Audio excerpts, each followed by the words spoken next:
Всем привет! Я рада, что вы зашли на мой канал. Сегодня понедельник, а это значит, что сегодня отчет о моих готовых работах, о процессах. Ну и также покажу покупки, что у меня появилось новенького. По традиции я стараюсь по понедельникам делать такие видео, но не знаю, может быть, вам они уже надоели.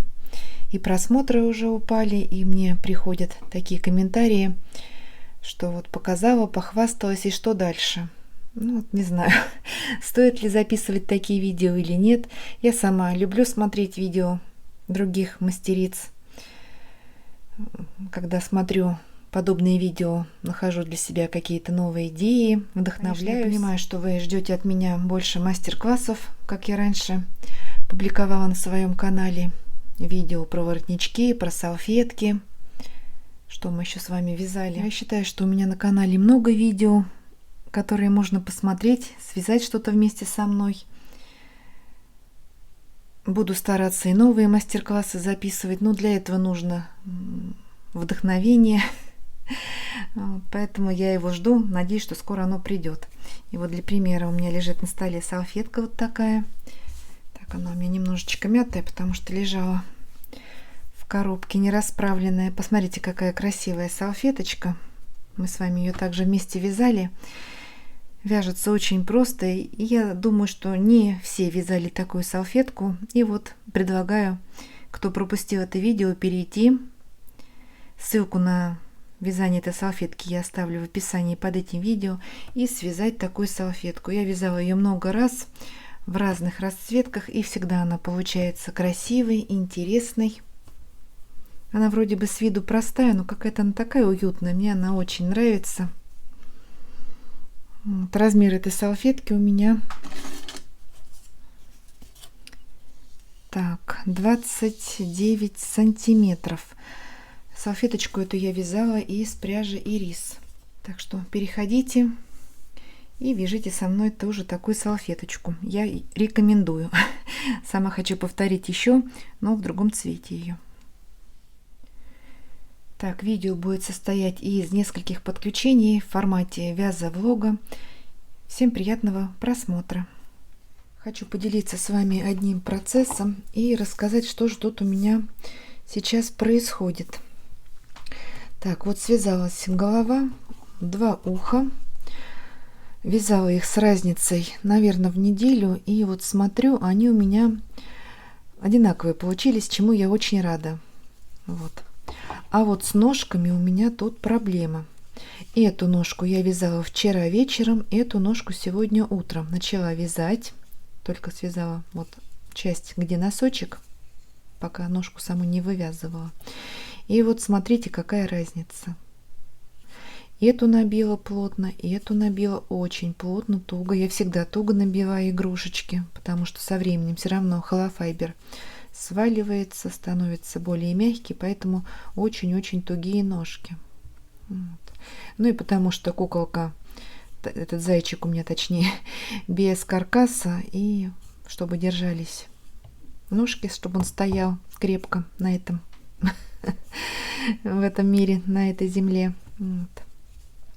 Ну, что делать с ножками, я не знаю. И вот вы, когда мне пишете и спрашиваете, сколько петель набирать на воротничок, там, на косыночку или на что-то другое, вот посмотрите, даже у меня разная плотность вязания в разное время суток. И даже если сейчас я начну вязать вторую ножку, это не значит, что она будет точно такая же. Ну, даже не знаю, что делать. Или такую вязать вторую, но опять, как я угадаю, какая она у меня получится. Наверное, надо связать 5 ножек и уже подбирать, когда они будут одинаковые, пары собирать. Вот. А может быть, сейчас еще немножечко провяжу высоту и постараюсь вот эту ножку новенькую набить посильнее. Тогда она растянется и будет побольше. Наверное, так нужно попробовать. Ну, очень неприятненько. Все-таки это время и сила. У меня он же палец весь пораненный. Болит, потому что туго вяжу, и Пальчик заживай скорее. Нужно вязать, некогда отдыхать. Видите, как отличается? Да видно невооруженным взглядом. Вот и сбоку, если приставить. Ну, буду сейчас пробовать еще сильнее набить холофайбер сюда. Ну, не знаю, куда уже туже.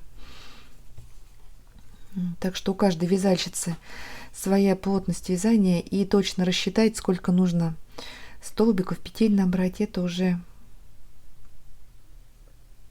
смотрим на свою плотность вязания. Видите, даже у меня вроде бы казалось одни руки, а вот какая разная плотность получается в разное время суток. Вот это тоже надо учитывать. Я всегда говорю, что парные детали, 2 ушка, 2 ручки, 2 ножки, нужно вязать сразу, не откладывать в долгий ящик. Это мне еще повезло, что уши получились одинаковые. Я вот их прикладываю вот так. Ну все, они одинаковые. Вот. А вот с ножками такой фокус не прошел. Ну ладно. Это мне самой впредь наука будет, что нужно вязать сразу. Но я уже поздно вязала эту ножку, и в любом случае я не успела бы связать вторую. Пойду работать дальше. У меня новое подключение. Завтра я иду в магазин «Твоя полка». И сейчас хочу вам показать, что я еще успела связать для моей полочки в магазине. Вот такая новая капибара. Ее я вязала по видео мастер-классу из YouTube. Одна, и вот такая маленькая капибарочка, брелок. Вторая. Вот такие 2 разные игрушечки. Этой маленькой я не стала делать чепчик, а это в чепчике, в зелененьком. По идее это должен быть чепчик лягушка, но не стала делать глазки. Он и так симпатичный. Лень мне было, наверное. И они получились у меня разным размером, потому что я вязала из разной пряжи. Вот это светленькая из Yarnard Jeans, а вот эта, которая поменьше, из Alize Cotton Gold. Вот она немножечко потоньше, и поэтому размер поменьше получается. А вот это моя первая капибара, которую я вязала уже просто по картинке, на глазок сама подбирала тут столбики, петелечки.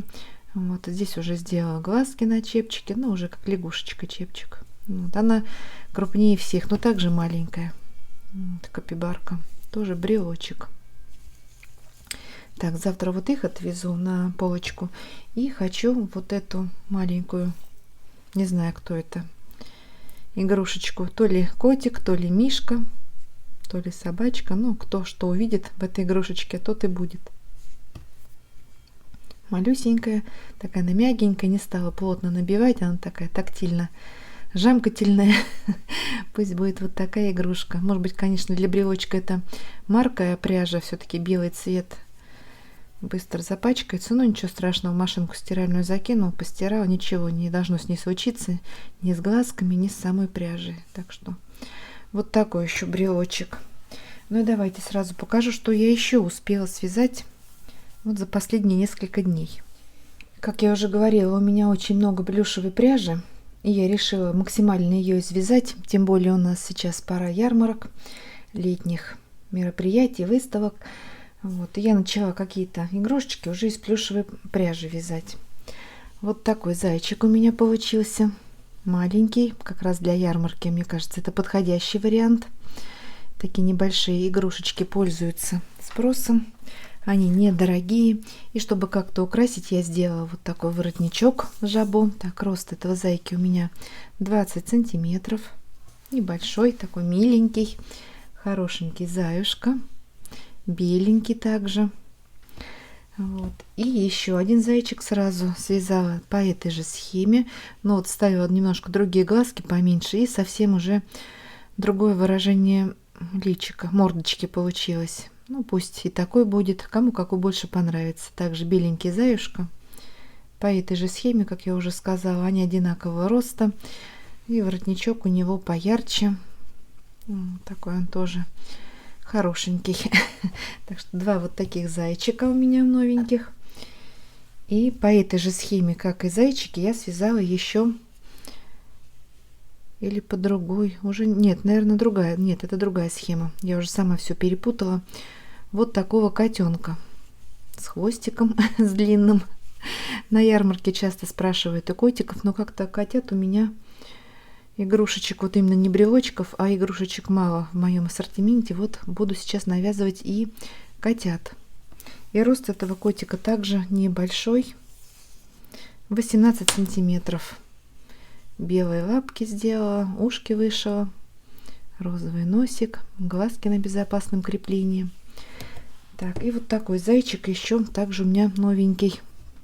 Такой маленький, миленький, хороший зайчик. Вот такой попрыгайчик.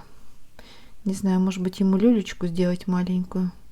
Он и так хорошенький, вот так в ладошках. Вот посмотрите, какой он. Давайте я сразу скажу, какой у него рост.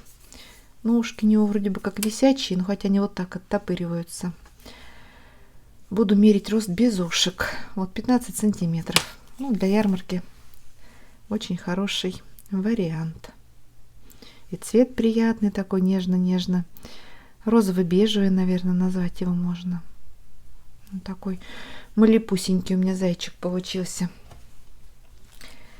Так, ну и раз у нас речь про зайчиков зашла, давайте еще покажу нового зайчика. Вот такой зайчонок. По этому описанию я вязала клоуна, и вот теперь решила связать зайчика вот такого яркого. Пусть будет мальчик, зайчик. Все-таки все игрушки в основном у меня какие-то розовые, сиреневые, более подходящие для девочек. А вот для мальчика тоже решила сделать в таком цвете будет. Рост его у меня, ну-ка. Этого я буду мерить от ушек, потому что они стоят. Вот 31 сантиметр. Желтые штанишки, зеленые башмачки, ну и рубашечка фиолетовая. Глазки также на безопасном креплении. Сделала ему небольшую утяжечку, чтобы мордочка была повыразительнее. Вот такой хороший зайчик. Вот. Ну и у меня была люлечка. И из него купили, из этой люльки зайчика. И мне нужно было связать, довязать, чтобы укомплектовать эту люлечку. Я связала нового зайчика. Вот такого. Может быть, опять его купят без люльки, я не знаю. Но пусть будет у меня вот такой наборчик. Одеялка пушистенькая, нежненькая. Софти. Такая она приятная. Вот. Вот такая люлечка у меня снова в наличии. У меня сейчас 2 люльки, наверное. Надо еще сделать мне. На них смотрят, обращают внимание. Рост этого зайчика у меня 23 сантиметра. Сделаю ему ленточку, атласную, бантик сиреневый. Так, ну и у меня 3 новых котика. Не знаю, куда я их еще. У меня же 2 полочки в разных магазинах. Может быть, этих котиков я отнесу в другой магазин, где у меня продаются брелочки. Вот, там вроде бы уже позаканчивались котики. Там остался грибочек, одна собачка, ниндзя. Вот котиков там нет, надо мне. Я уже с хозяйкой этой лавочки договорилась. Вот она сказала приносить. И вот я вчера связала 3 котенка пока. Но сейчас пойду еще подвяжу, потому что пока схему помню. Так проще вязать. Сразу по одной схеме несколько игрушек навязать, и все, с этим покончено. Поэтому этого котенка я вязала. Нет, вот этого, наверное. Все остатки собрала темные. Вот у меня коричнево-серый немножечко пошел, потом светло-серый, темно-серый. Ну и все как бы я объединила таким молочным цветом. Не знаю, как это он. Но зато у меня остатки все ушли, и все хорошо. Может быть, и понравится кому-то. Очень часто спрашивают, но это я по ярмарке опять сужу черных котиков, но их вязать не очень легко. Все-таки черные петли, мало того, что плюшевую пряжу саму по себе вязать нужно приноровиться, а так как черная, то вообще петли не видно. Вот вижу таких котиков на ощупь, но все ровненько, аккуратненько. Вот такой черный котенок у меня связал. Всех спрашивают на ярмарке. И вот такой серо-коричневый. Пусть будет также у меня в готовом виде. Все, теперь они у меня есть, и надо им найти домик, пристроить их. Не знаю еще, куда я их понесу. Мне, конечно же, хочется, чтобы и на ярмарку они со мной поехали. Все-таки они тоже должны присутствовать на столе на ярмарке. Без брелочков, конечно, продажи не так много. Вот. Брелочки выручают на ярмарках. Может быть, и на ярмарках с собой возьму.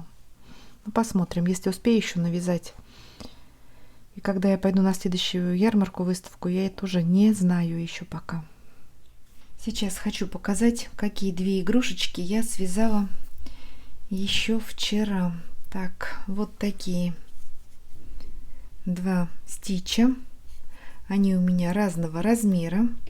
Вот этого, который побольше, я вязала по описанию. Давайте измерим также его рост. Ну вот от кончика ушка и до пола, как я говорю, 8 сантиметров. Он сидит хорошо, устойчивый. Вот. Но он такой маленький, и здесь столько сложных всяких вывязываний. А что мне именно не понравилось, это то, что животик вот этот голубой и низ головы вывязываются жаккардом. А так как я не люблю делать протяжки, я каждый раз отрезала ниточку и завязывала узелочки там изнутри.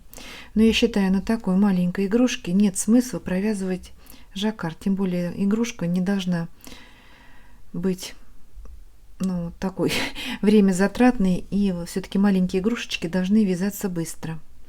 И поэтому я решила связать его поменьше, вот такого стича. Рост этого у меня получился 6,5 сантиметров. Вот. И вместо животика, который вывязывается, здесь я просто вывязала отдельно и пришила. Мне кажется, это все равно быстрее, чем вывязывать жаккард. И на голове я не стала вывязывать вот половину лица, а просто несколько кругов провязала голубой ниточкой. Ну, на затылке вот голубая, но ничего страшного. Вот такой маленький брелочек. Сейчас нужно мне сделать подвесочки к ним. Глазки из фетра. Серединки я покрасила черной акриловой краской, а вот эти блики также вышила белой ниточкой. Ну и по контуру черную краску я обшила также стежком ниточкой черного цвета. Ушки пришиваются, ручки пришиваются, лапки нижние. Ну, долго-долго его вязать. И здесь также и голова пришивается к туловищу, а в этом брелочке я сделала туловище и голова цельновязанные. Вот хочу отнести их на полочку в магазине и посмотреть, как же они там продадутся или нет. А сейчас я вам расскажу, какие там дела у меня на полочке. Уже сегодня у нас 27 мая. Открытие магазина было 27 апреля. Прошел ровно месяц. И вот сейчас я подведу итоги. Что же продалось у меня. Так, давайте для красоты кадра поставлю игрушечки. Я никак не съезжу в магазин. Вот все собираюсь отвезти, эти игрушки. Но пока времени не было. В пятницу я ездила в гости к родственникам. Целый день у меня от вязания был освобожден. В субботу мы ходили на футбол. Также день у меня пропал. Кадры с футбола я в конце вставлю, что успела записать. Так, вот эти игрушечки хочу отвезти на ярмарку. Ой, на полочку в магазине. Как раз отвезу игрушки и заберу деньги от продаж. Так, ну вот взяла свой список, что же у меня продалось. Салфеточки маленькие, 3 штучки.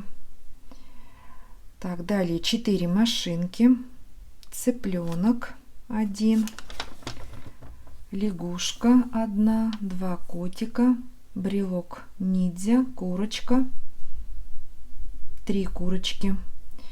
Так, радуга, брелочек, еще котик-брелок и еще одна салфетка. Итого я, по-моему, насчитала 18 изделий. Самое дорогое из этого, что я назвала, это у меня ниндзя и салфеточки. Вот. Но я считаю, так, сейчас я пересчитаю, точно ли 18. 17, 18. Да, все правильно, 18 изделий. Я не говорю игрушек, так как салфетки это не игрушки. Вот, но я считаю неплохо, так как магазин новый, только открылся, еще не все про него знают. Надеюсь, что дальше будет лучше. И, конечно же, мне нужно поработать над ассортиментом, кое-что там забрать. Я понимаю, что это не продастся, большие игрушки, все-таки больше расходится лучше мелочевка. Вот буду навязывать небольшие брелки, надо что-то придумать интересненькое. Ну, будет время, подумаю. Сейчас пока некогда. Как есть, так есть. По крайней мере, полочку я буду и дальше продолжать арендовать. Есть пить не просит. Мне даже больше не для дохода, а чисто для какой-то заботы, занятия. Это у меня как дополнительное увлечение и хобби. Все равно я думаю, что там, как дела обстоят. Когда мы ходим гулять, я захожу туда, что-то поправляю. Все равно там, конечно, покупатели разбрасывают. Порядок надо иногда наводить на полочке. Ну и худо-бедно все равно какой-то доход с этой полочки также, я надеюсь, буду получать. Деньги лишними не бывают. Надеюсь, что продажи перед Новым годом, может быть, будут получше. Сейчас лето, конечно, затишье. Это затишье во всех сферах. И на канале у меня, и на ярмарках. Но я смотрю многих других рукодельниц. И не от одной, а от многих слышала, что сейчас тишина в продажах. Вот. Ну, наверное, люди готовятся больше к отпускам, к отдыху. Поэтому сейчас не до игрушек и до таких покупок. Все-таки это не первая необходимость. Сейчас руки у людей не доходят. Ну, ничего страшного, придет и наше время. Осень – это время, когда продажи уже повышаются. Ну и, соответственно, перед Новым годом это уже такая пора горячая. Там уже только успевай, вяжи и вяжи. Вот. Это что касается магазина «Твоя полка». Я нарезала маленькие вот такие ярлычки из крафтовой бумаги. Хочу карандашиком незаметненько написать цены. Нам на ярмарке в парке не разрешают. Все-таки у нас это не ярмарка продажи, а выставка. Вот вешать ценники, но я не на все запоминаю цены. Вот хочу незаметненькие вот такие сделать. Все-таки бирочки, они не будут бросаться в глаза, но даже для себя вот такие маленькие пусть будут. На ниточке какой-нибудь такого же цвета. Вот, сделаю. Сейчас надо также мне этим заняться. Ну и давайте перейдем к покупкам. Покажу, что новенького у меня. Итак, как всегда, без пряжи новой не обошлось. И на этот раз это моточек носочной пряжи Infinity Sock. Носочная линия. Называется Lines du Nord. Сделана в Италии. Посмотрите, какая красивая расцветка. Я, конечно же, не могла не купить. Это мои любимые тона.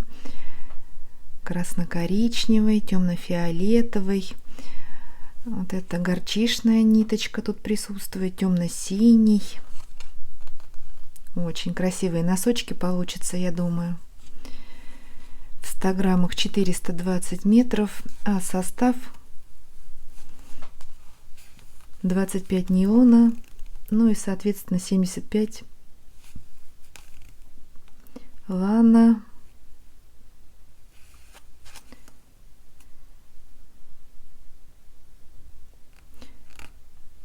Ну, какая-то шерсть с какой-то обработкой там специфической. Вот. Очень красивая пряжа и на ощупь приятная. Ну, не знаю, что получится. Когда-нибудь, может быть, и свяжу и такие носочки. Ну, посмотрите, какая прелесть. Зеленая ниточка темная. Ну, красота красивущая. Прелесть. Сама любуюсь. Вот покупаю и радуюсь. Вот что нужно вязальщице для радости. Вот такие маленькие покупки, и уже жизнь играет другими красками. Так, дальше что купила? Вот такие подвесочки для брелочков. Здесь 100 штук. И в подарок вот положили еще мне вот такие, сколько тут? 5 подвесочек. Вот. Ну, это для брелочков, для ярмарки. Они с карабинчиками. Я в этот раз взяла не черный, а разноцветный. Черный у меня пока есть. Буду подбирать подвесочку под игрушку. Все игрушки яркие, разноцветные, вот такие же подвесочки. Также купила на Wildberries вот такие основы для брошки. Маленькие, небольшие. Я себе нашла несколько описаний, как вязать брошки, связанные вот крючком. Вот хочу попробовать также посмотреть. Может быть, и для полочки свяжу брошки. Вот это, конечно, кропотливая работа, мелкая. Но потихонечку, думаю, также осилю. Очень они мне нужны. Ну и по традиции, конечно же, без открыток не обошлось. Так. Вот такие небольшие. Это, наверное, 7 на 10. Открыточки в стиле ретро. Каждого вида по 3 штучки. Их я добавляю, конечно же, как вы знаете, в посылки. Интересные, такие миленькие. Тут детки, малыши, розовощеки. И хорошие такие пожелания. На прелесть. Вот такую открытку. Вот. Если вам нужны, я оставлю ссылку на эти открыточки в своем телеграм-канале. Такой милый малыш в рейтузиках. Вот. Так, вот такой набор мини-открыток. Даже сама не знаю, что здесь, еще не смотрела. Так, а здесь, по-моему, все разные. Интересный набор, ну, прям для мастера игрушек. И буду в посылке также добавлять. Также оставлю ссылку. Так, а тут лягушка другая, что ли, была? А, повторы есть. Вот, да, такая же лягушечка. Угу.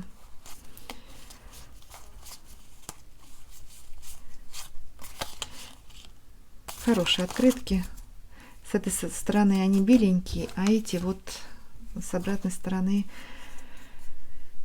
расчерченные вот такие. Симпатичные. Так, и что еще? Какие открытки? Сама уже не помню. Сейчас с вами вместе посмотрим. Так, 3 наклейки в подарок. Очень приятно.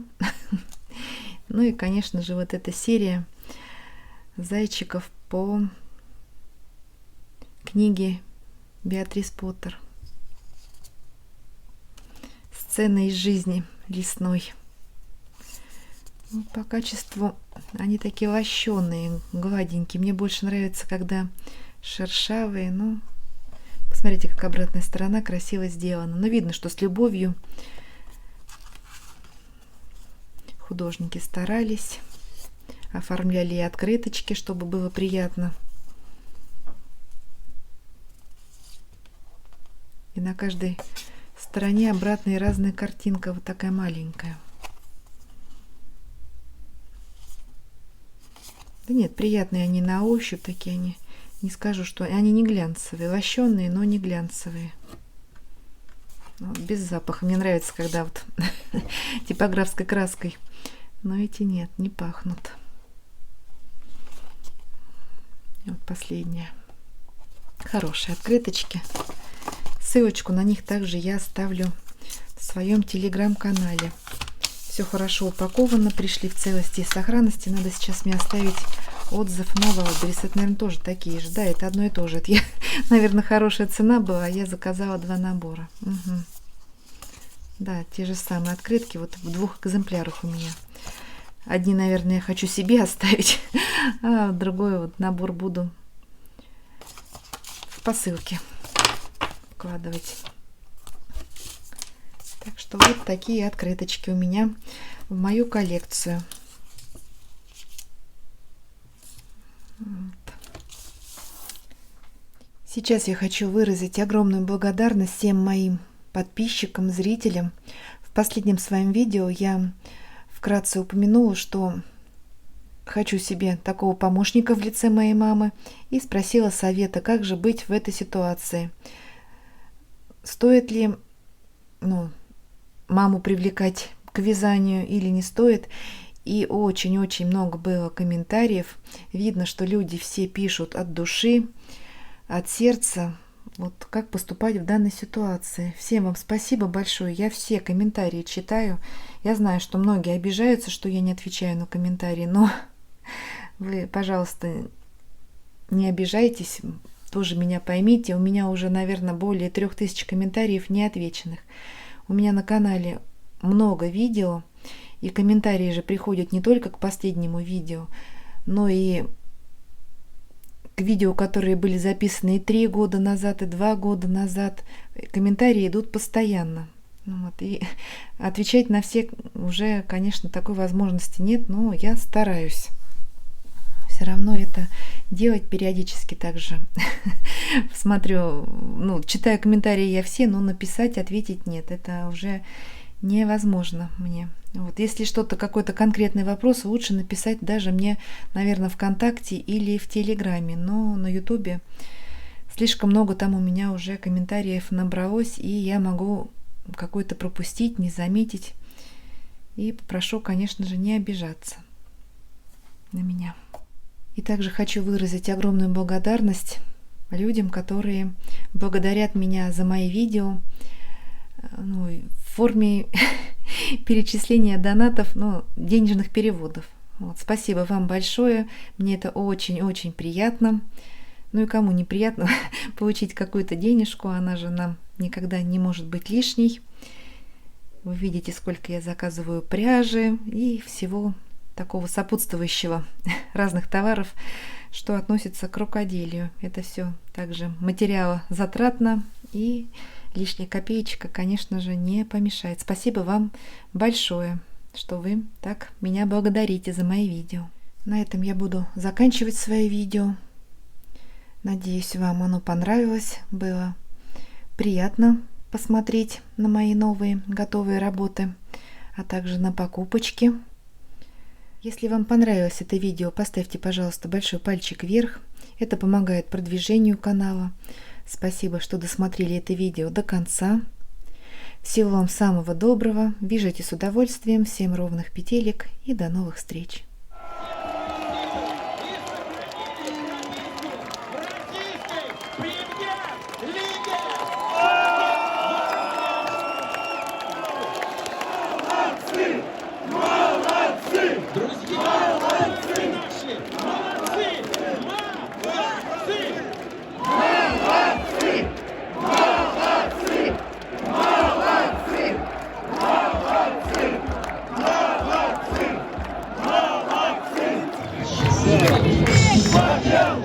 Дорожный болельщик никогда